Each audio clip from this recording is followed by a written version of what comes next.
2024년 성구영신 마지막 예배를 또 드리게 됐습니다. 올해 정말 빨리 갔죠? 야, 다사다난이란 말이 이렇게 딱 맞을 정도로 조금 전에 뉴스를 보니까 무안에 또 비행기가 착륙하다가 어려운 또 상황이 생겼어요. 이렇게 불행이 한국에 지금 참 많이 있는 그런 2024년입니다. 그래서 여러분들 또 한 해 동안 열심히 수고하고 또 달려오셨고 고난도 겪으셨고 다 잘하셨는데 오늘 예배가 막 여러분 격려도 하고 칭찬도 하고 하면 좋겠는데 오늘 본문이 그걸 허락을 안 하네요. 우리가 대림절부터 요한복음 이렇게 한 장씩 묵상해 오고 있는데 오늘 5장은 또 이렇게 우리가 말씀을 나누게 됐는데 그래도 우리가 돌아볼 수 있는 시간이라 이렇게 생각하고 말씀 전할 때 여러분 많이 또 생각도 하시고 반응도 하시고 또 한번 회고도 하시고 또 적용도 하시면서 말씀을 좀 쫓아오시면 좋겠습니다. 제목은 정말로 낫기를 원하느냐 그렇게 정해봤고요. 오늘 본문에 보면 이제 예수님께서 예루살렘으로 다시 오세요. 지난주에 보시면 이제 사마리아의 여인의 이야기 나오잖아요. 그러니까 니고데모를 3장에서 만나시고 4장에 이제 갈릴리로 다시 가시면서 사마리아 여인을 만났고 근데 이번에 명절이 되셔서 다시 예루살렘으로 오셔요. 그러니까 거의 90km가 넘는 길을 예수님 자주 다니셨던 것처럼 요한복음은 이야기하는데 다른 복음서는 예수님이 한두 번 예루살렘에 오셨던 방식으로 기록하고 있는데 요한은 더 자주 그렇게 기록하고 있습니다. 예수님이 이번에 오실 때는 양의 문 근처로 오셨던 것 같아요. 이 예루살렘에는 여러 문이 있는데요. 이건 이제 어떤 지도냐 하면 느헤미야가 무너진 성전을 건축할 때 이렇게 문들을 아주 곳곳에 사람들이 지나가도록 특별히 그런데 이 문들마다 드나들게 하는 특별한 방식이 있었어요. 이거 양의 문이니까 제사 드릴 때 양들과 제물들을 들여오는 특별한 문이었어요. 그 위에 보면 어문, 저기는 이제 물고기 잡은 물고기들이 들어오는 문이고요. 그러니까 아주 구별을 많이 했던 것 같아요. 저 밑에 보면요 분문이라고 있습니다. 그게 영어로 하면 덩게이트인데 소위 말해서 쓰레기들, 배설물들을 저쪽으로 내가요. 그러니까 한 문에서 막 양도 들어오고 배설물도 나가고 그런 게 아니라 이 특별한 문들이 이렇게 정해져 있었던 거예요. 그래서 이날은 양의 문, 그러니까 예수님이 사실은 제물 되시는 거잖아요. 그런 의미도 이 말씀 안에 포함이 되어 있는데 실제로 이 자리가 이제 고고학자들이 발굴을 했는데 꼭 성경이 묘사한 그대로 기둥 5개가 그대로 발견이 되어 있어요. 그러니까 실제로 여기에서 사람들이 모여 있었다는 기록도 있고 연못이 있었다는 기록도 있습니다. 그래서 원래 모습은 이렇게 좀 생겼다고 이렇게 가장 최근에 그런 사진을 좀 찾아볼 수 있었어요. 자, 여기에 이제 한 남자가 등장하는데 3장에는 니고데모가 등장했고 4장에는 사마리아 여인이 등장했고 5장에는 이제 38년 된 한 병자가 아픈 사람이 등장합니다. 이 사람이 거기에 계속 누워 있는 걸 보시고 이제 예수님께서 물어보세요. 낫기를 원하십니까? 아니 무슨 예수님의 이 질문이 황당합니까? 낫길 당연히 원하겠죠. 38년이나 누워 있는데. 근데 예수님의 말씀에 이 낫는다는 것은 단순히 어떤 육체의 나음 말고 온전함, 정말로 당신이 낫길 원하느냐 이런 아주 차원 높은 그런 질문이셨어요. 자, 그런데 병든 사람이 이렇게 대답하네요. 선생님, 제가 여기에 오랫동안 38년을 누워 있지는 않았겠지만 오랫동안 누워 있는데 이 연못은 갑자기 어떤 순간에 막 이렇게 물이 막 격동하기 시작하는 때가 있는데 그때에 가장 처음으로 들어가면 그 사람 병이 낫는다라는 이야기가 있습니다. 근데 저는 지금 몸이 좋지 않아서 제일 처음으로 들어갈 수 없어서 계속 여기에 그냥 누워 있었어요. 하고 이런 이제 이야기를 합니다. 사실 여러분 제가 이제 조금 리서치를 해보니까 이제 병 낫는다는 우물, 연못, 물 이런 이야기가 막 전 세계에 모든 종교에 곳곳에 다 있습니다. 이제 제일 왼쪽에 보면 이제 이곳은 카톨릭에서 성모가 나타나셨다 그래가지고 저기는 프랑스의 셈이에요.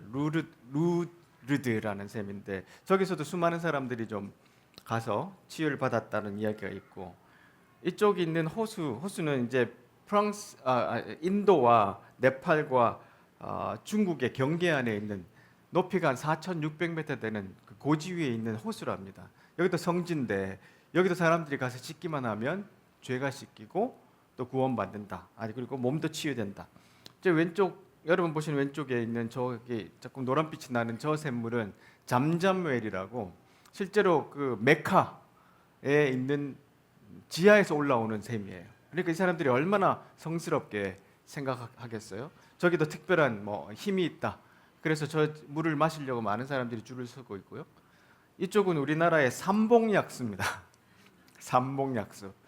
조선실록에 따르면 단종이 6대 단종이 폐위가 되고 난 다음에 저쪽으로 이제 유배를 갔는데 거기에 쫓아갔던 신하 한 사람이 학이 파닥파닥파닥 하는 소리가 들린 걸 가보니까 이제 학이 날개가 부러졌는데 저 연못에 빠졌어요.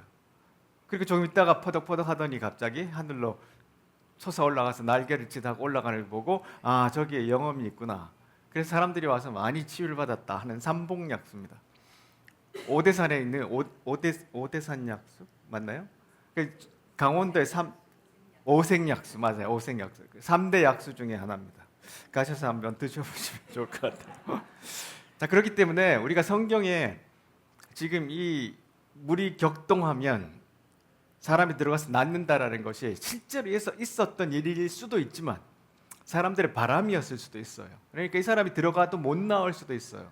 그래서 천사가 격동한다 이런 이제 뭐 이야기도 들려지던 그런 장소였어요. 자, 그런데 이 사람이 예수님한테 말하죠. 다른 사람이 먼저 들어가요. 그래서 내가 항상 이제 순서를 놓치니까 나을 길이 없어요라고 변명을 했어요. 자, 여기에 대해서 스퐁주교가 이렇게 해석을 했습니다. 이 남자가 이런 상태로 오랜 시간을 지나왔다는 것을 알고 있다. 그 남자에게 예수님이 단도직입적으로 말한다. 낫고 싶으냐? 그 장애인은 변명적으로 대답한다. 주님, 물이 움직일 때에 나를 들어서 못에다 넣어주는 사람이 없습니다. 내가 가는 동안에 남들이 나보다 먼저 못에 들어갑니다. 우유부단한 사람은 언제나 다른 사람의 잘못을 탓한다. 어제의 익숙한 종교 형식을 벗어나 내일에 있을 탈종교의 자유를 향해 나아가는 것은 결코 쉬운 일이 아니다. 이 말이 좀 어렵죠? 이것이 뭐냐면 이 말씀은 사실 많은 비유가 있는 그런 본문입니다. 그러니까 실제로 몸이 낫는 것도 이 본문 안에 포함되어 있지만 실제로는 우리의 온전함이 더 예수님이 관심이 있는 거예요. 여기 이제 내일에 있을 탈종교라는 것은 뭐냐면 이 사람들이 유대교 안에 깊이 박혀 있잖아요. 근데 예수님이 오셨어요.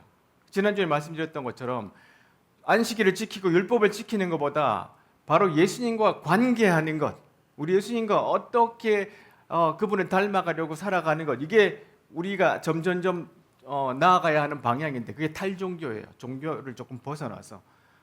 기독교는 종교가 아니라 관계라는 말을 말씀드렸잖아요. 예수님을 닮아가는 그것을 향해서 나아가야 되는데 그게 쉽지 않아요. 오랫동안 이렇게 38년 동안 오랫동안 그 상황에 있는 사람은 이를 위해서는 종교적 경계선들의 바깥을 사유하려는 용기와 의지가 필요하다. 이 뜻은 뭐냐면 지금 내가 갇혀 있는 이 상황보다 다른 새로운 상상으로 어떻게 하면 지금 예수님이 앞에 오셨잖아요. 새로운 길을 열어주는 새 창조 앞에 내가 어떻게 나아가야 되는지를 깊이 생각해 볼 수 있어야 되는데 오랫동안 이 상황에 갇힌 사람들은 그렇게 사고할 용기나 의지가 잘 나타나지 않는다는 거예요.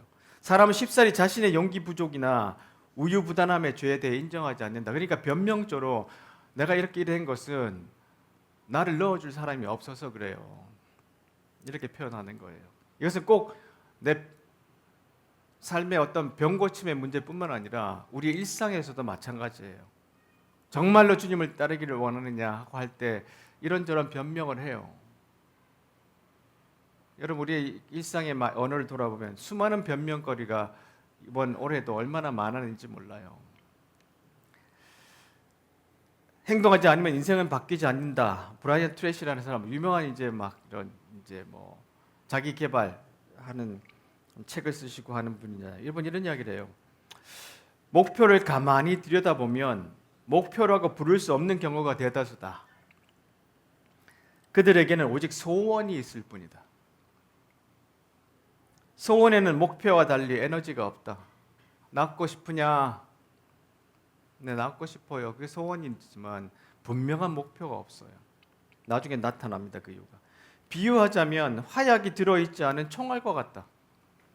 계속해서 소원만 비는 것은 총을 들고 관역을 향해 공포탄만 쏘는 것과 다를 바 없다는 것이다. 저 이거 할 거예요. 이거 하고 싶어요. 그렇게 되길 원해요. 그 말을 계속해서 되풀이하지만 그 소원 안에는 실제로 목표가 없는 것이에요. 소원을 품는 것이 위험한 이유는 이미 목표가 있다고 생각하면서 목표를 세울 필요를 느끼지 못하게 만들기 때문이다. 낳고 싶은데 분명히 낳아야 할 목표가 없어요. 계속해서 변명만 늘어놓는 겁니다. 무엇이 나를 살아있게 만드는가 하는 책이 이제 최근에 나왔는데 이 책이 영어로는 languishing이라는 단어를 썼어요. 이 코리 키스라는 사람이 우울증도 아니고 번아웃도 아닌데 이 languishing이라는 게 뭐냐면 시들해져 버린 거예요. 사람이. 왜 시들해지냐? 똑같은 일이 계속 반복되고 여러 번 좌절을 느끼고 동기부여가 없어지니까 사람이 시들해져 버렸어요. 저걸 보고 그냥 아무 목표 없이 그냥 낫기를 원하느냐? 낫곤 싶어요. 근데 사람의 활력이 없어요. 근데 이게 우리가 요즘 살아가는 사람들이 많이 그래요. 그렇죠? 우리가 2024년에 막 뭘 해보겠다. 근데 점점점 지나가다가 시들해 버렸어요. 뭘 해도 시들해요. 우울증의 기준에 부합하지 않는 수많은 사람들. 그러니까 이건 우울증은 아니에요. 이 사람들이 이야기하기에는 우울증이라고 하면 2주 이상 슬프고 막 절망이고 계속해서 우울하고 이게 계속 반복되고 이래야 우울증에 좀 가깝대요. 근데 그것은 아닌데 사람들이 비슷한 증상을 나타내는 것. 이게 시드람이라는 거예요. 시드람. 삶의 목적 의식이 없으면서도 우울증 증상이 나타나지 않을 수도 있다. 시들함에 빠진 사람은 흔히 자기 삶을 통제할 수 없다고 느끼고 앞으로 무엇을 원하는지도 분명히 알지 못하고 크고 작은 일을 앞두고 아무런 결정을 내리지 못하고 멈칫거린다. 우물 앞에서 멈칫하는 거예요. 혹시 여러분 우리도 시들시들해지지 않았나요? 뭘 해도 활력도 없고 그냥 대충.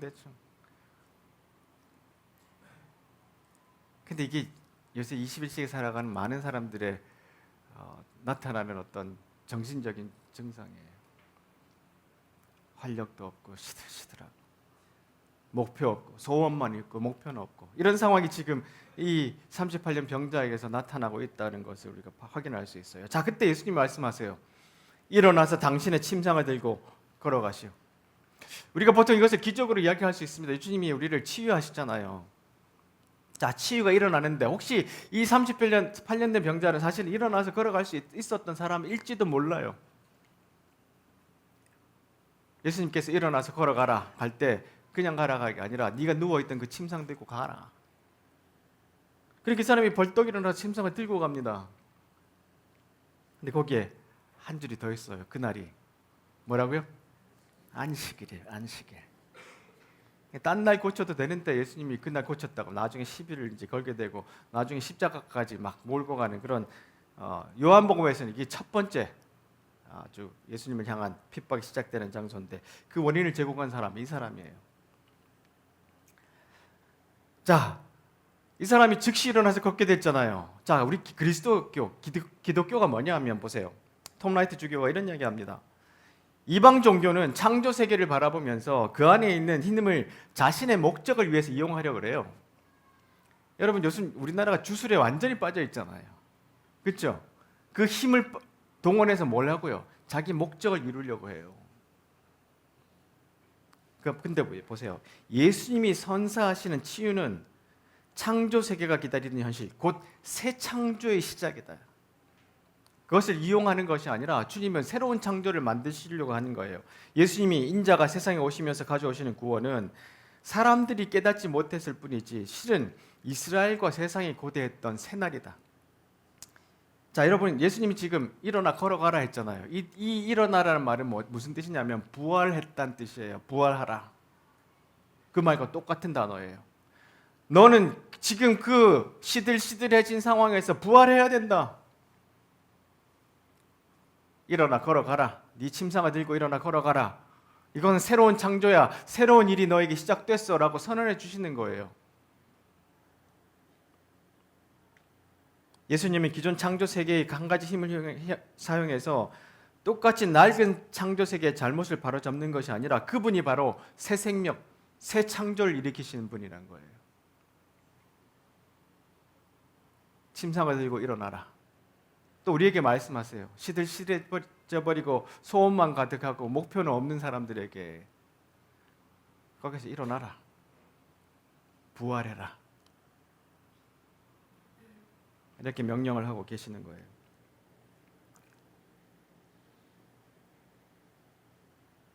자, 근데 그날이 안식일이었죠. 그러니까 유대인들이 평소에 보던 사람 저 사람 항상 그 우물에 연못에 누워있던 사람인데 침상을 들고 가니까 이 침상을 들고 가는 건 안식일을 범하는 거예요. 이 바리새인들이 잘하는 게 이거잖아요. 이 사람이 나았다는 것에 집중하는 게 아니고 뭐에 집중하죠? 너 왜 침상 들고 가? 율법의 저촉이야. 이게 종교생활 하는 사람들의 관심이에요. 안식일에 당신이 침상을 들고 가는 것은 율법을 어기는 일이요. 그러자 남자가 대답해요. 나를 고쳐주신 분이 나에게 침상을 들고 이러 가라 그랬는데요. 이 사람 특징이 뭐냐면 이게 변명을 잘해요. 그분이 나를 고치신 분이 누군가를 알아야 하는데 거기엔 관심이 없었던 것 같아요. 근데 공격을 받으니까 그 사람이 나한테 침상을 들고 가라 그랬어요. 근데 그 사람 누구냐? 그러니까 몰라요. 우리가 교회를 다니면서도 이런 행동을 참 많이 해요. 주님이 우리를 만나서 새로운 창조를 매주일 일으켜 주세요. 아니면 평소에도 그런 주님이 우리에게 하시는 일들이 항상 있습니다. 그런데도 우리는 어떤 어려운 일을 만나면 거기서 자기 스스로에게 오는 은혜와 감사와 새 창조에 대해서 책임을 지고 가려고 하지 않아요. 주님과 관심을 그렇게 두려고 하지 않는 일들을 우리는 쉽게 범합니다. 삶을 선택하라에서 로완 윌리엄스 주교가 이런 이야기합니다. 이 세상에서 주어진 그리스도교의 기쁨, 곧 부활의 기쁨은 긴장과 고통 혹은 낙심에서 벗어난 영구히 행복한 사회를 보장하지 않는다. 보세요. 우리가 교회를 다닌다 해도 행복한 삶이 우리에게 보장되지 않아요. 우리가 금방 고침을 받았다 하더라도 위험과 도전이 없어지는 게 아니에요. 그렇죠? 그러나 부활의 기쁨은 아무것도 예측할 수 없는 세상에서 어떠한 일이 일어나든지 간에 이 현실에서 더 깊은 차원이 있다. 어떤 사건이 일어나더라도 이제는 그 예수님이 우리와 함께 하신다는 새로운 차원이 있다는 것을 우리가 부활의 기쁨이라는 걸 깨달아야 하는 건데요. 우리가 교회를 다닌다고 믿음이 있다고 해서 어려운 일이 안 생기지 않습니다. 그렇죠? 여러분 우리가 다 잘 알잖아요. 근데 이 사람도 이제 온전함을 향해서 나아가야 되는데 몸은 고침을 받았어요. 근데 이 정신과 이 영혼이 아직도 옛날 그대로예요. 더 깊은 차원, 이제 주님을 만나야 한다는 깊은 차원이 있는데도 나를 고쳐주신 분에 대해서는 아직까지 관심이 없어요. 이 새로운 차원은 세계 안에 있는 또 다른 세계고 사랑과 화해가 끊임없이 일어나는 세계고 그동안 그가 경험하지 못했던 깊은 차원의 영적인 세계예요. 근데 우리가 그냥 일반적으로 종교 생활하는 그 방식에 그냥 만족하고 살아갈 때가 많다는 겁니다. 자, 그리고 난 다음에 얼마 후에 이 사람이 성전뜰에서 예수님을 만나요. 근데 보세요. 예수님이 이런 말씀을 하십니다. 당신이 이제 건강해졌으니까 더 악한 일이 당신에게 닥치지 않게 다시는 죄를 짓지 마시오 그래요. 자, 이 사람이 아팠던 이유가 원인이 뭐라고 예수님이 이야기하시죠? 죄를 졌었기 때문에 그래요. 근데 보세요. 요한복음 조금 뒤로 가면 예수님이 누가 아프거나 장애로 태어난 것이 죄 때문에 그런 것이 아니라고 말씀하세요. 그러니까 모든 질병이 죄 때문에 온 건 아니에요. 근데 어떤 질병은 죄 때문에 오는 거예요. 이 사람이 38년 동안 거기 누워 있는 그 병의 원인이 바로 이 죄 때문이었다고 예수님은 알고 계셨던 거예요. 이 사람은 죄 때문에 자기 병이 생겼던 거예요. 그러니까 거기에서 끊어져라. 그 죄를 끊어라고 이야기하시는 거예요. 자, 우리가 주님을 만나고 따를 때도 그런 일이 우리에게도 적용이 돼요. 똑같이 일어나는 반복되는 일상에 뭐 깊은 어떤 저촉되는 죄가 아니라 할지라도 주님을 따르지 않게 만드는 수많은 나태한 일들이나 그냥 소원만 가득하고 목표 없이 나아가는 일상의 반복이라든가 이런 일들이 우리에게 늘 있잖아요.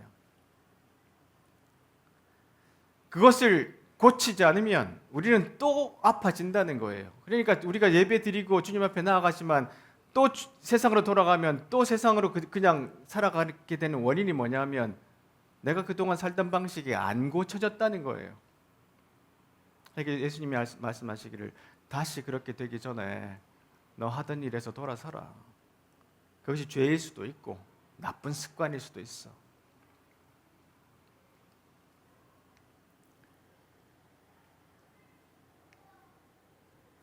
스봉주교가 여기에 대해서 이렇게 설명을 하는데요. 나중에 요한이 말하듯이 예수님이 이 성전에서 그 남자를 다시 발견하고 그에게 두려움을 넘어선 믿음. 이제 막 그 바리새인들이 너 어떻게 나았니? 누가 그랬니? 막 물어보니까 두렵잖아요. 그 두려움을 넘어선 믿음, 종교를 넘어선 삶을 선택할 수 있는 기회를 주었다.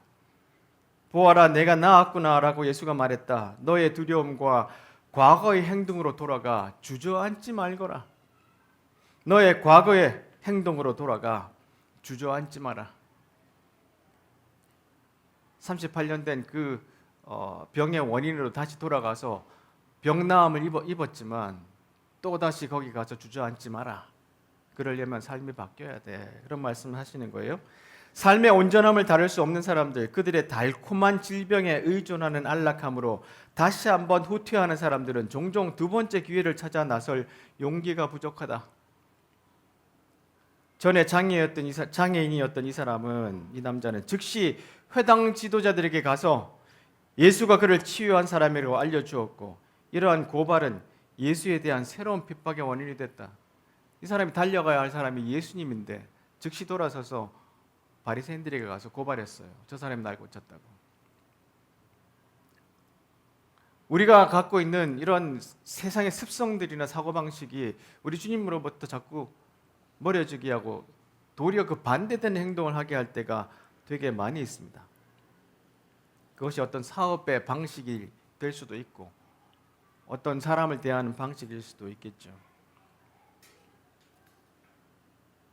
과거의 행동으로 돌아가 주저앉지 마라. 돈 걱정 없이 행복하게 꿈을 이루는 법이라는 책에서 이런 이야기합니다. 내가 그리고 수많은 사람들이 아침에 눈을 떠서 맨 처음 하는 생각이 나는 잠을 충분히 자지 못했어 라는 것이다. 우리 한국인들이 요즘 엄청 수면 시간이 부족하대요. 두 번째로 하는 생각은 나에겐 시간이 충분하지 않아 하는 것이다. 충분하지 않다는 생각은 우리가 사실 여부를 확인하거나 의문을 품기도 전에 자동적으로 머릿속에 떠오른다. 우리는 깨어있는 시간의 대부분을 뭔가를 충분히 가지고 있지 않다는 말을 듣고 설명하고 불평하고 걱정하면서 흘려보낸다. 침대에서 몸을 일으키기도 전에 발이 방바닥에 닿기도 전에 우리는 이미 문제가 있고 남보다 못하고 뭔가를 갖지 못한 사람이 된다. 잠자리에 들 때도 머릿속은 그날 하루 동안 얻지 못한 것들과 끝내지 못한 일들로 뒤죽박죽된다. 우리는 이런 생각들을 짐처럼 짊어진 채 잠이 들고 그 부족한 느낌의 잔상과 함께 깨어난다. 이러한 내적 결핍은 우리의 질투심, 욕심, 편견, 삶과의 투쟁 가운데서 생명을 유지한다. 그러니까 우리가 눈 뜨자마자부터 염려하고 부족하다 생각하고 잘못됐다 생각하고 계속 이런 메시지로 우리 내적 스크립트가 그렇게 만들어져 가는 거예요. 하루 종일 그렇게 살다가 저녁에 잠자리일 때도 마찬가지예요. 그러니까 삶이 시들해지는 거예요. 이 랭귀싱이라는 책에서 이런 이야기를 합니다. 번아웃에 대한 이야기도 하는데요. 이렇게 살다 보면 번아웃이 되는데, 번아웃이 뭐냐 하면 하루 종일 일하고 집에 들어왔는데 아이를 재워야 되잖아요. 그리고 침대에다 집어넣고 난 다음에 누워가지고 계속해서 앱을 켜고 유튜브를 보고 핸드폰 보는 거, 그게 번아웃이래요. 정신적으로 지금 다 황폐하게 된 상태에서 그냥 아무 목적 없이 이렇게 보고 있다는 거예요. 우리가 이렇게 하루를 살면 다시 주저앉을 수밖에 없어요. 못 일어납니다. 예수님이 아무리 우리가 오늘 그렇게 기적으로 우리를 일으키신다 해도 똑같은 생각과 방식, 세상의 습관이면 또 주저앉아요. 그래서 이 마태복음에 씨 뿌리는 비유가 있잖아요. 이렇게 씨가 뿌려졌는데, 말씀의 씨도 뿌려지고 은혜의 씨도 뿌려지는데, 이게 왜 열매를 못 받나? 왜 열매를 못 맺나?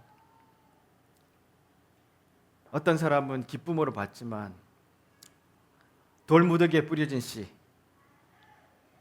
뿌리가 없어 오래가지 못하고 말씀 때문에 어려움이 생기고 박해를 받으면 곧 넘어져요.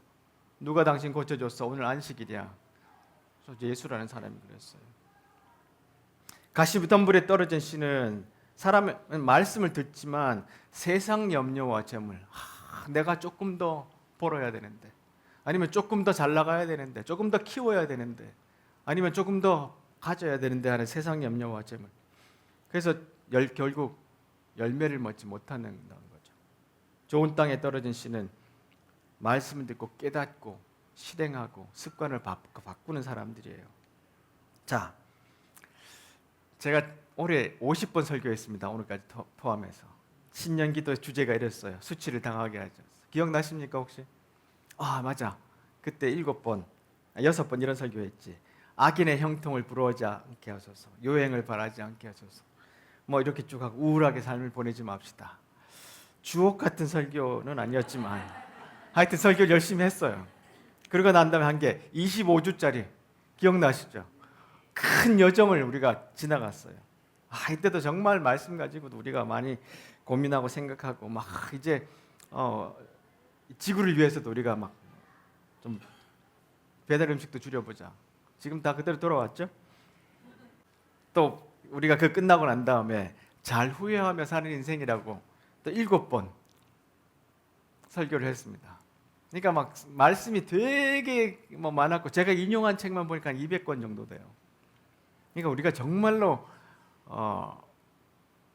많은 설교와 많은 책 이야기와 묵상들을 했던 한 해였습니다. 그리고 이제 대림절 설교에 오늘까지. 자, 근데 왜 안 변하나? 제임스 K. 스미스가 이런 이야기를 해요. 내 생각과 내 행동 사이에 이런 관념에 대한 나의 열정적인 지적 동의와 현재 행동 사이가 왜 이렇게 큰 간극이 있는가? 내가 다 이거 인정하고 다 받아들이고 어떨 때는 막 은혜도 받고 묵상도 하고 노트에 빽빽히 지금 많이 열심히 적고 계시잖아요. 그리고 막 앱도 쓰고 오늘 우리 요한 형제 왔네. AI로 막 다 집어넣어놨어요. 근데 내가 듣는 것 이성적으로 동의해요. 오늘 말씀도 다 동의해요. 근데 내 삶과는 간극이 너무 커요. 근데 왜 이런가? 이 사람이 이런 이야기를 합니다. 나는 마이클 폴란, 이 사람이 아마 어떤 자연보호와 지구 환경에 대해서 많이 이야기하는 사람 같은데 이 사람이 주장을 믿지만 여전히 맥도날드의 드라이브스루로 차를 몰고 갑니다. 이것이 바로 이 책의 핵심에 자리한 직관인데 그 사람들은 나의 지성을 설득하는 데 성공했지만 나의 습관을 바꾸어 넣는 데는 성공하지 못했다. 이 목사의 설교가 내 지성은 바꿔놨지만 내 습관은 못 바꿔놨다. 아니 성공할 수 없을 것이다. 왜냐하면 세상 안에서 내 행동과 세상에 대한 나의 지향은 대부분 실천에 의해 빚어진 성향에 의해 지배를 받는다. 계속해서 내가 실천하고 바뀌어져야 하는데 머리만 동의한다고 해서 삶이 바뀌느냐? 절대로 안 바뀐다는 거예요. 그러니까 누워서 변명만 하는 거예요. 아, 저기 들어가면 내가 나을 텐데, 돈만 좀 생기면 내가 사업을 할 텐데, 뭐 하면 달라질 텐데, 내가 조금만 뭐 하면 좋아질 텐데, 그 변명만 하고 누워 있는 거예요. 그리고 어떨 땐 동기부여도 받고 은혜도 받고 또 말씀 안에서 좀 격려도 받고 해서 아, 해봐야지. 근데 습관과 생각이 안 바뀌어요. 지적 동의는 왔어요. 근데 삶은 그대로예요. 그러니까 그게 계속 반복되면 사람이 시들해져요. 또 그렇지 뭐. 내 행동과 내 지성에 이만큼 간격이 벌어져 있어요. 이걸 좁혀야 돼요. 수업이라는 시에 보면 그때 예수께서 제자들을 산으로 데리고 올라가셨다. 곁에 둘러앉히시고 이렇게 가리키셨다. 마음이 가난한 사람은 행복하다. 하늘나라가 그들의 것이다. 온유한 사람은 행복하다. 슬퍼하는 사람은 행복하다. 자비를 베푸는 사람은 행복하다. 옳은 일에 줄인 사람은 행복하다. 박해받는 사람은 행복하다. 고통받는 사람은 행복하다. 하늘나라에서의 보상이 크니 기뻐하고 즐거워하라. 산상수훈 이야기잖아요. 그렇죠? 시의 그 다음에 보면 시몬 베드로가 말했다. 그 말씀을 글로 적어 놓을까요? 안드레아가 말했다. 그 말씀을 잘 새겨둬야 할까요? 야고보가 말했다. 그거 갖고 우리끼리 시험을 쳐볼까요? 빌립보가 말했다. 우리가 그 뜻을 잘 모를 경우에는 어떻게 할까요? 바돌로메가 말했다. 우리가 이 말씀을 다른 사람에게 전해줘야 할까요? 그러자 요한이 말했다. 다른 자들에게는 이런 거 알려줄 필요가 있을까요? 마테오가 말했다. 우린 여기서 언제 떠날 건가요? 그리고 유다가 말했다. 그 말씀이 실생활과는 어떤 관계가 있나요? 그리고 그 자리에 참석했던 바리새인 하나는 예수에게 수업 계획서를 보여줄 것을 요청하면서 그 가르침의 최종적인 목표가 뭐냐고 물었다. 그러자 예수께서는 우셨다. 지성적으로는 우리가 설교도 많이 듣고 많이 배웠어요. 그러니까 수업 계획서가 필요한 거예요. 이래야 되나요? 그 이야기 듣고 예수님은 너희들이 살아야 되는데, 그렇게 살아야 되는데 이러고 있다는 거예요. 예수님께서 우셨다. 이 시를 보면서 저도 참 마음이 아팠어요. 나의 모습을 보는 것처럼. 자, 당신은 무엇을 원하는가? 이것이 문제다. 낫기를 원하십니까? 그런데 정말로 온전해지기를 원하십니까? 이것이 기독교 제자도의 처음과 마지막이요 가장 근본적인 물음이다. 예수님이 우리 모두에게 던지시는 그의 모든 물음 배후에는 바로 이 물음이 자리 잡고 있다. 당신이 원하는 게 뭐냐? 와서 나를 따르겠느냐 하는 물음을 살짝 바꿔보면 무엇을 원하느냐라는 물음과 같다. 예수님이 실패한 제자 베드로에게 던지신 네가 나를 사랑하느냐도 마찬가지다. 예수님은 마테오와 요한 혹은 당신과 나를 만나셔서 네가 무엇을 아느냐라고 묻지 않으신다. 내가 무엇을 믿느냐라고도 묻지 않으신다. 네가 무엇을 원하느냐라고 물으신다. 이것이 예수님께서 우리에게 던지시는 가장 날카롭고 통렬한 물음이다. 우리에게도 물어봐야 돼요. 내가 원하는 게 뭔가? 내가 치유하고 몸이 나아지는 것까지는 원했지만 예수님 따르는 건 원하지 않을 수 있어요. 계속 그 죄를 지으면 또 주저앉을 거야. 거기로 돌아가지 말라는 경고를 우리는 계속해서 무시할 수 있습니다. 왜냐하면 우리가 원하는 바가 바로 우리 자신이기 때문이다. 우리의 바람과 갈망과 욕망은 우리의 정체성의 핵심을 차지하며 우리의 행동과 태도가 흘러나는 근원이다. 그러니까 내가 뭘 원하느냐? 내가 사회적으로 아니면 무엇으로 잘 보여지기를 원하느냐? 사람들에게 칭찬 듣기를 원하느냐 하는 그 소원이 있다면 어떻게 해요? 그것이 내 정체성이 돼요. 그러면 그 성품이 되는 거예요. 그럼 나빠지는 거예요. 정말로 자기 자신이 무엇을 원하는지 우리가 많이 배우고 적고 이성적으로 동의할 수 있지만 삶이 바뀌어야 됩니다. 예수님께서 이제 안식일에 이런 일을 하니까 핍박이 오기 시작했어요. 근데 예수님의 대답이 정말로 놀라운 대답을 하셨어요. 내 아버지께서 지금까지 항상 일하시니 나도 일한다. 유대인들은 침상 들고 가면 안 돼. 안식일날 일하면 안 돼. 그런데 예수님은 다른 새로운 상상으로 보셨어요. 우리 하나님 봐라. 하나님은 자신은 안식일도 일하셔. 어떤 일을? 새로운 창조를 하셔. 사람을 살리는 그 일을 하신다고. 그러니까 나도 그 일을 해야지. 그걸 일이라고 주장하지 마. 너희들이 규정해내온 그 일이라고 규정하지 마. 새로운 일을 해야 돼. 새로운 창조를 가져가야 돼. 이 일로 너희들이 계속해서 사람들을 고치는 일을 해야 해 라고 예수님이 대답하셨어요. 그러니까 이 종교에 빠져있는 자들은 그 예수님을 죽이려고 해요.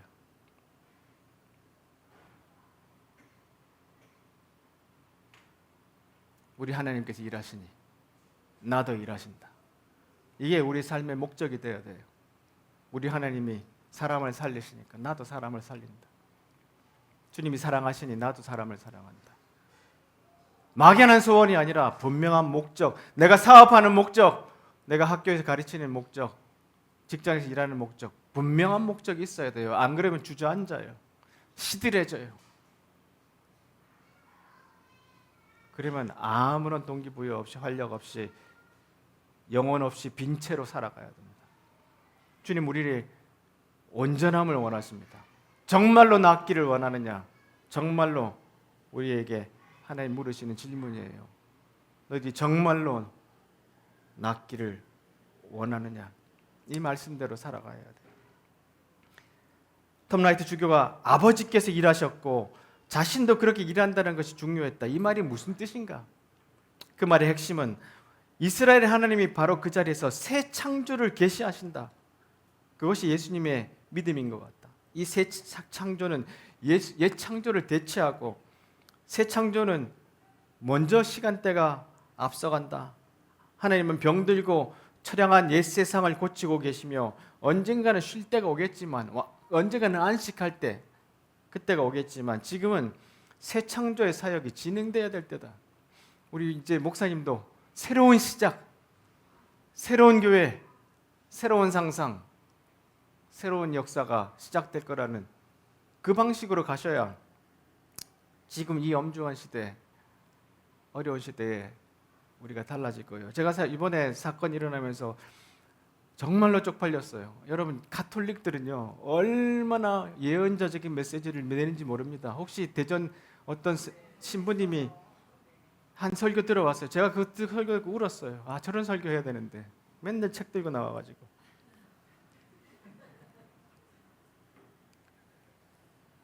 새로운 상상이 필요한 시대입니다. 말씀을 좀 맺겠습니다. 여러분 이제 닉 부이치치라는 분 혹시 보신 분들 계시죠? 이번에 유전 질환 때문에 태어날 때 이 팔다리가 없이 태어났잖아요. 이분이 언스타퍼블이라는 책에서 이런 이야기를 합니다. 지독한 위기와 커다란 난관을 마주한 상황에서 믿음을 행동으로 옮기는 방식은 세 가지로 분류된다. 우선 첫 번째, 감정에 휘둘리지 않고 적절히 통제할 수 있도록 내면을 다스려야 된다. 바깥에서 오는 어떠한 도전, 안식일 날 너 그랬지? 그런데도 흔들리지 않는 내면을 다스리고, 그렇게 되면 삶의 균형을 잃지 않고 한 번에 한 발씩 차근차근 끔찍한 현실에서 벗어날 수 있다. 두 번째로, 지난날 역경을 통해 어떻게 됨됨이가 다져졌으며 난관을 겪는 동안 얼마나 강하고 지혜로워졌는지 되새겨봐야 된다. 셋째로, 당당하게 믿음을 쫓아 움직여라. 스스로 도움과 격려를 받을 길을 찾을 뿐만 아니라 다른 이들을 지원하고 세우는 데도 신경을 쓰라. 주고받는 경험에는 치유의 능력이 내장되어 있다. 그래서 바울 사도가 그런 말씀을 하시죠.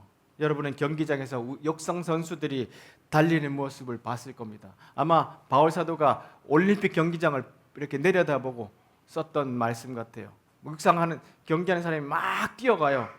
모든 선수가 달리지만 상을 받는 사람은 딱 한 사람이잖아요. 여러분도 상을 받을 수 있도록 달려가십시오. 훌륭한 육상 선수는 너나 없이 열심히 훈련합니다. 그들은 녹슬어 없어질 금메달을 따려고 훈련하지만 우리는 영원한 금메달을 따려고 훈련합니다.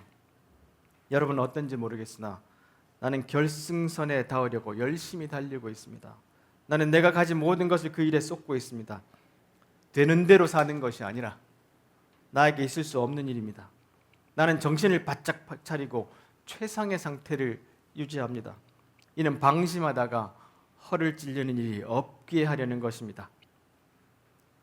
그렇습니다. 우리가 한 해를 열심히 살아왔는데 살다 보니 시들시들해졌어요. 막 목표가 흔들리고 그냥 변명과 소원만 남았어요. 그러다 보니까 처음에 결심했던 그리스도를 닮은 삶을 살려고 했던 것이 다 흐지부지 돼버렸어요. 다 그렇다는 건 아닙니다. 잘 살아오신 분들도 계세요. 그런 분들이 계신다면 우리가 다시 예수님의 질문, 정말로 낫기 원하느냐? 지성적으로만 동의하는 것이 아니라 내 삶 전체가 바뀌도록 습관도 바꾸고 언어 행실도 바꾸고 행동도 바꾸고 내 아내를, 내 남편을, 내 자녀를, 내 어른을 대하는 방식도 바꾸고 점점점 우리의 삶이 온전한 삶이 되도록 완성해 가는 것, 그것이 또한 2025년에 우리의 새로운 도전이라 믿습니다. 기도하겠습니다.